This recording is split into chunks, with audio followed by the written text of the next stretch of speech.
ministerial statement, I will call the Secretary of State for Foreign and Commonwealth Affairs, Right Honourable Boris Johnson. Mr. Speaker. Thank you, Mr. Speaker. With permission, I will make a statement on the future of the Iran nuclear agreement, officially known as the Joint Comprehensive Plan of Action. The government regrets the decision of the US administration to withdraw from the deal and to reimpose American sanctions on Iran. We did our utmost to prevent this outcome. From the moment that President Trump's administration took office, we made the case for keeping the JCPOA at every level. Last Sunday, I traveled to Washington and repeated this country's support for the nuclear agreement in meetings with Secretary Pompeo, Vice President Pence, National Security Advisor Bolton, and others. And my right honourable friend, the Prime Minister, spoke to President Trump last Saturday. The US decision makes no difference to the British assessment that the constraints imposed on Iran's nuclear ambitions by the JCPOA remain vital for our national security and the stability of the Middle East. Under the agreement, Iran has relinquished 95% of its low-enriched uranium, placed 2/3 of its centrifuges in storage, removed the core of its heavy water reactor, and thus closing off the plutonium route to a bomb, and allowed the International Atomic Energy Agency to mount the most intrusive and rigorous inspection regime ever devised, an obligation on Iran that lasts until 2040. The House should not underestimate the impact of these measures. The interval needed for Iran to make enough weapons-grade uranium for one nuclear bomb is known as the breakout time. Under the deal, Iran's breakout time has trebled or even quadrupled from a few months to at least a year, and the plutonium pathway to a weapon has been blocked completely. For as long as Iran abides by the agreement, and the IAEA has publicly reported its compliance, Iran's compliance, 9 times so far, then Britain will remain a party to the JCPOA. I remind the House that the JCPOA is an international agreement painstakingly negotiated over 13 years under both Republican and Democratic institutions and enshrined in UN Resolution 2231. Britain has no intention of walking away. Instead, we will cooperate with the other parties to ensure that while Iran continues to restrict its nuclear program, then its people will benefit from sanctions relief in accordance with the central bargain of the deal. I cannot yet go into detail on the steps we propose to take, but I hope to make them available as soon as possible, and I spoke yesterday to my French and German counterparts. In his statement on January 12th, President Trump highlighted important limitations of the JCPOA, including the fact that some constraints on Iran's nuclear capacity expire in 2025. Britain worked alongside France and Germany to find a way forward that would have addressed the President's concerns and allowed the US to stay in the JCPOA, but without reopening the terms of the agreement. I still believe that would have been the better course. And now that our efforts on this side of the Atlantic have not succeeded, it falls to the US administration to spell out their view of the way ahead. In the meantime, I urge the US to avoid taking any action that would hinder other parties from continuing to make the agreement work in the interests of our collective national security. I urge Iran to respond to the US decision with restraint and continue to observe its commitments under the JCPOA. We have always been at one with the United States in our profound concern over Iran's missile tests and Iran's disruptive role in the Middle East, particularly in Yemen and Syria. The UK has acted to counter Iran's destabilizing behavior in the region, and we will continue to do so. We remain adamant that a nuclear-armed Iran would never be acceptable to the United Kingdom. Indeed, Iran's obligation not to seek, develop, or acquire nuclear weapons appears without any time limit on the first page of the preamble to the JCPOA. Yesterday, President Trump promised to work with our allies to find a real, comprehensive and lasting solution to the Iranian nuclear threat. I have no difficulty whatever with that goal. The question is, how does the US propose to achieve it? Now that the Trump administration has left the JCPOA, the responsibility falls on them to describe how they in Washington will build a new negotiated solution to our shared concerns, a settlement that must necessarily include Iran, China and Russia, as well as countries in the region. Britain stands ready to support that task, but in the meantime, we will strive to preserve the gains made by the JCPOA, and I commend this statement to the House. Shadow Foreign Secretary Emily Thorne. Thank you very much, Mr Deputy Speaker. And let me thank the Foreign Secretary for advance sight of his statement. I'm sure that there will come a time to debate whether the government's approach towards Donald Trump since his election in 2016 has been the right one, but today is not the time. Because instead I believe the whole House, and indeed the whole world, should stand united today in condemning Donald Trump for his reckless, senseless and immoral act of diplomatic sabotage that he has committed. Every independent inspection has confirmed, even the US Defence Secretary James Mattis admitted last month, that the nuclear deal is working and Iran is complying with it in full. And yes, there are other important matters that must be addressed with Iran, its regional activities, its ballistic missile programme and its record on human rights. But the platform for that dialogue, the foundation on which future arrangements could be reached, was the nuclear deal. Instead, by seeking to scupper the nuclear deal, Donald Trump has destroyed the platform for future progress and risked triggering a nuclear arms race in the Middle East, handing power to the hardline theocrats in Tehran and pushing Iran back into isolation. Donald Trump is taking all those risks without a single care, without the slightest justification and without the simplest rational thought as to what will come next. And in doing so, he is also sending a message to North Korea that any agreement they reach with the US will be worthless.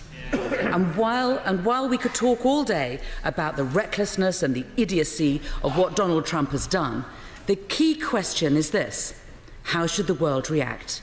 And here I believe there are three challenges. Firstly is the challenge for those other signatories of how to best preserve the deal. For Britain, France, Germany, China and Russia, this means putting urgent legal and financial protection for companies and banks in our countries engaged in trade and financial transactions with Tehran so that they can continue doing so. And for Iran, they must have the patience and resolve not to respond in kind to this act of belligerence, but continue working with the other signatories to try and keep this deal alive. The second challenge is equally serious, but which is how to stop a descent into conflict. Iran is a country 9 times the size of Syria, with a population as big as Germany's. The idea of Iran racing to develop a nuclear weapon and the US administration seeking to stop them through military means doesn't bear thinking about. And yet we know that this is exactly what the Trump administration are thinking about. In February, the New York Times published an important comment piece accusing the Trump administration of employing exactly the same playbook used before the Iraq War to manufacture a pretext for war with Iran. This was written by Lawrence Wilkerson, former chief of staff to the US Secretary of State Colin Powell, who warned simply, "I helped sell the false choice of war once, it's happening again." And that was even before the appointment of John Bolton. So while we rightly focus our efforts now on trying to salvage the nuclear deal, we must also be alert to stop any further steps that the US may take to escalate its confrontation with Iran. The third and final challenge, Mr. Deputy Speaker, I want to mention today is, I believe, equally profound. Because if we did not know it before, what yesterday's announcement confirmed is that as long as Donald Trump remains president, we must get used to a world without American leadership. A world where efforts to secure peace and progress on the greatest challenges facing the planet must be made, not just without American cooperation, but often in the face of this administration's active opposition. And this is the challenge we now face in relation to Iran, as it has been on climate change, the refugee crisis and the Israel-Palestine peace process. But starting with the consensus in this House today, I hope that we can all play our part in ensuring Britain rises to that challenge.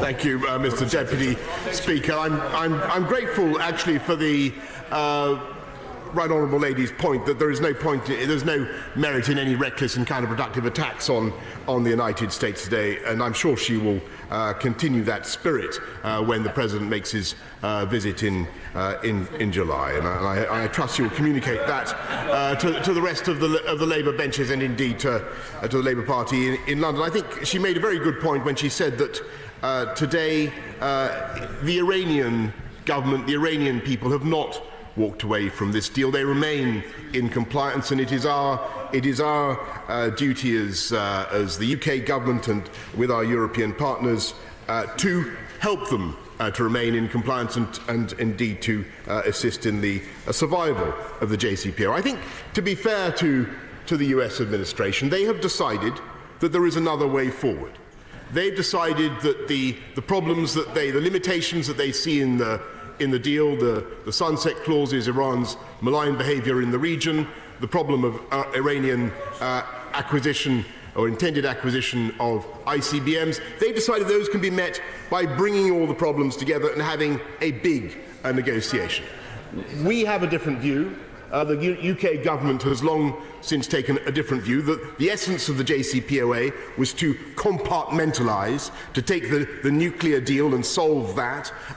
The President has taken another view. As I say, it's now up to Washington to come forward with concrete proposals about how exactly they intend to bring those problems together and to address them collectively. But I think our posture should be one of support in that endeavour, though, as I say, we have been sceptical about how it is to be. As for North Korea, I may say that I think the whole House will want to wish the President of the United States every possible success in his endeavours in North Korea and convey to him, I think, the admiration for the vigour with which he has tackled the matter.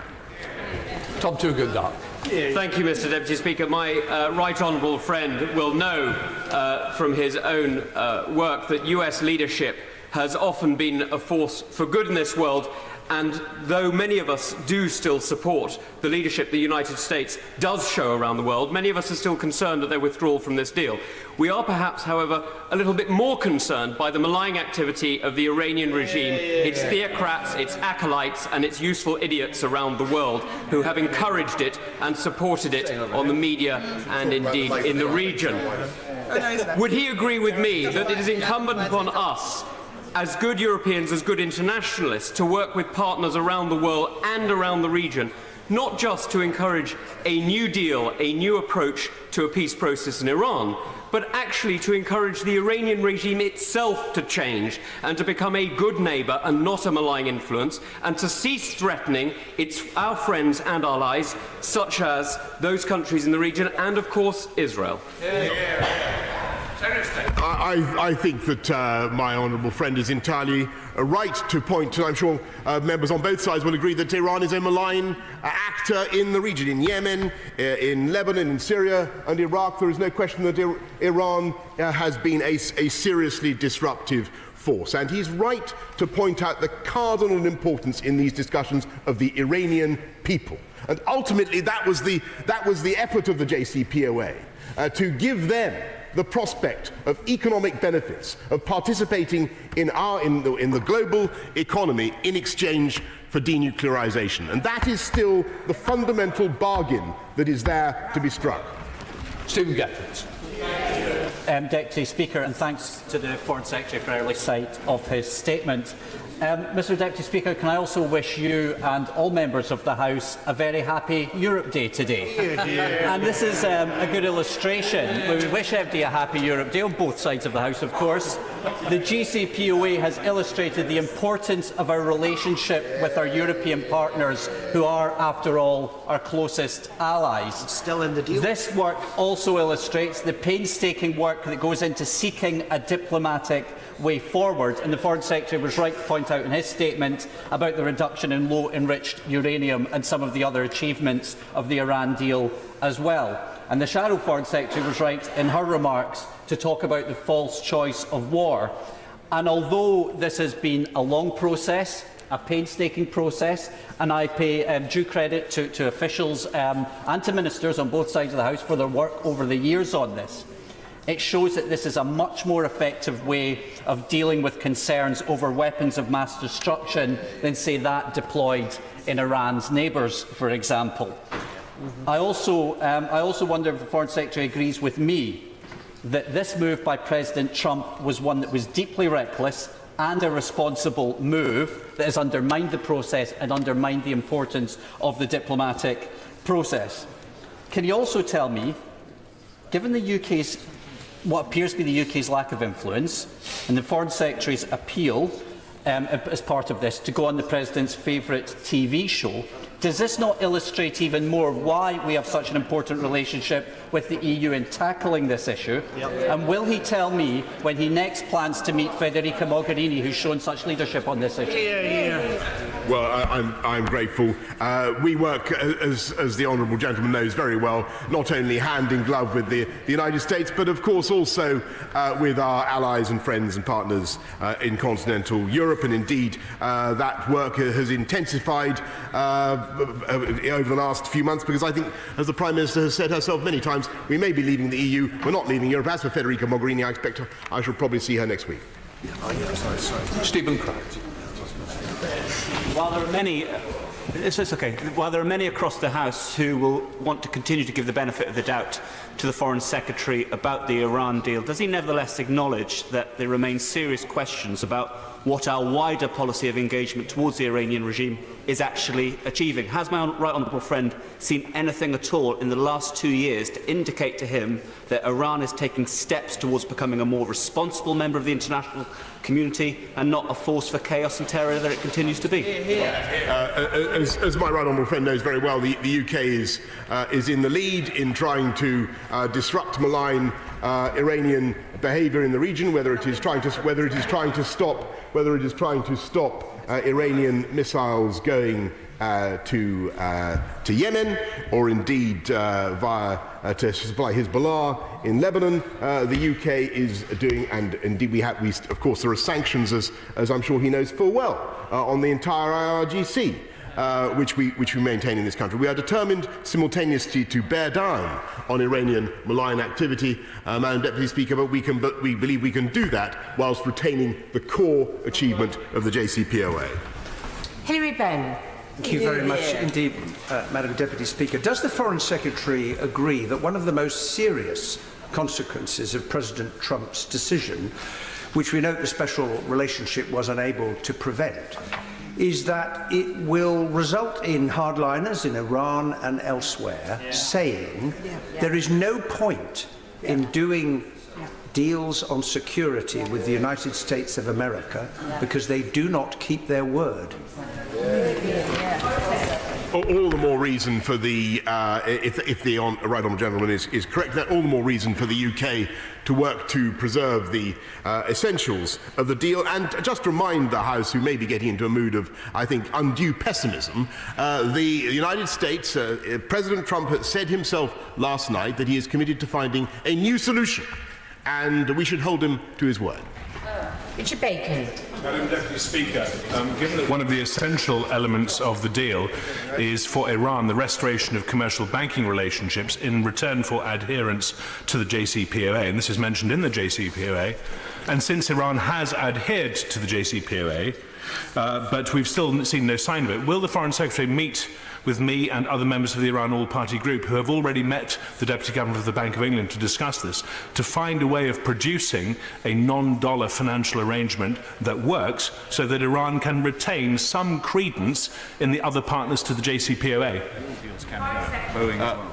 We have seen deals that can. We have seen deals that can be done without conflicting with the extraterritorial aspects of US sanctions, and as I said in my statement earlier on, we will be announcing further steps in due course.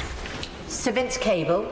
now that the government has discovered the limits of sycophancy in dealing with President Trump, can the Foreign Secretary spell out some of the economic implications? Can he say, first of all, if the government has any contingency plans to protect British industry and motorists if the withdrawal of 4 million barrels a day of Iranian oil results in an inevitable oil shock?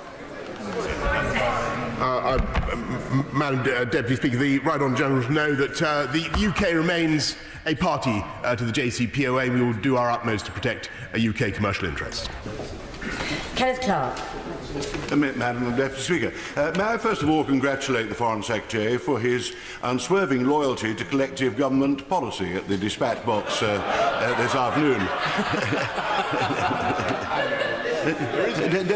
Does he agree with me that one of the many dangers from the President's decision is that the so-called moderates in Iran, albeit they're not very moderate by our standards, will be undermined by this decision, and that will strengthen even more hardline people? So when he is therefore looking at the next steps, whilst he may take steps to try to reduce the malign behaviour of Iran in some areas, will he give an unswerving commitment that Britain will stick to its commitments under this agreement so long as the Iranians are fully compliant with the commitments that they've entered into, and that we're not going to modify that in any way?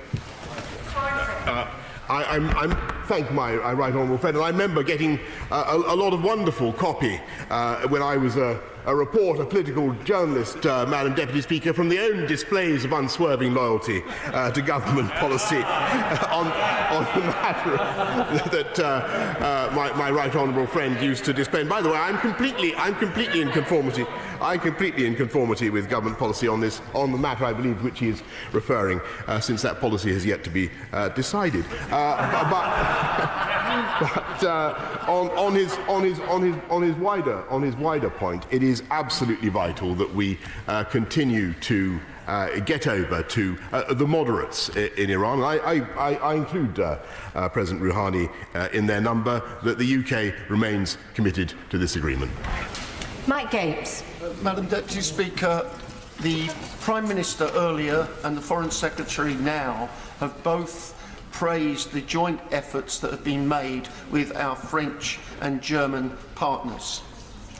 In the light of the impetuous, destructive, unilateralist behaviour of the US President, isn't this the worst possible time to be leaving the European Union?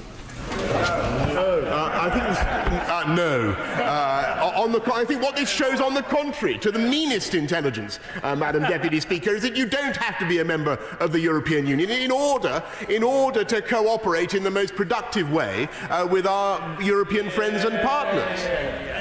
It's Michael Fallon.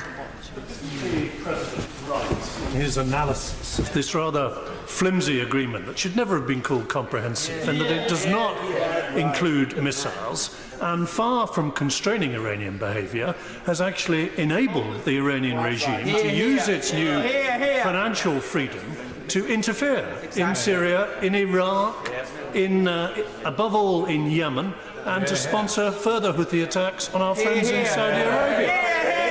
Well, I'm grateful for my right honourable friend that I don't recall him making those points when he served so well as Secretary of State for Defence when the deal was done. But I disagree with him, because I think that the advantage of the JCPOA, and of course it has limitations. Of course it has limitations, as I readily conceded. But at the heart of it, there is an idea to stop the Iranians from acquiring a nuclear weapon in exchange for limited economic benefits. And that idea, I still think, has validity, and the Iranians are still in compliance with that agreement, limited though it is. Derek Twigg. Thank you, Mr. Speaker. I'm disappointed with the statement today, because it wasn't a big surprise that this was going to happen, and yet the Secretary of State, Foreign Secretary, says that we'll come back with some details later on. I don't know why that's the case, because it was even signposted during the American election. So I'm disappointed with that point of view, and also it's light on in statements. It's light on the fact about what we're going to do about the Iranians and their behaviour in the Middle East. And I really think the Foreign Secretary needs to tell us now when he intends to come back to the House. Well, as I've said several times, or at least twice now, Madam Deputy Speaker, I will be informing the House in due course about what further economic steps we will be taking, and I've been very clear about the many things we are doing in the wider Middle East to constrain the activities of Iran. Sir Nicholas Soames. Would my right honourable friend agree that whilst there is no doubt that Iranian interference in Syria, Yemen, Lebanon, Bahrain and elsewhere is a very legitimate cause for concern, but will he agree with me that this is a very poor decision by the President and it flies in direct controversial advice from his own people and from his most loyal, America's most loyal allies? But will he work in trying to sustain this agreement to ensure that the inspection regime, which is after all at the end of the day the crown jewels of what this agreement was about, will still apply? I'm grateful to my right honourable friend. Yes, of course, we will work to ensure that the inspection regime continues. I think there have been about 400 inspections since the JCPOA began, and they have all found that Iran was in compliance. And as I say, it is up to the United States now. It is up to the United States now to come forward with a plan. And if they have military options, frankly, I have yet to see them. Madeleine Moon. Madam Deputy Speaker, what discussions will the Foreign Secretary and the other members of the E3 be having with NATO allies, since clearly they also will be feeling greatly disturbed at this unilateral action by the United States, and it will impact on their relationships with Iran? Can the Foreign Secretary explain that, please? I'm sure it will be that the issue will figure largely at the next meeting of the North Atlantic Council.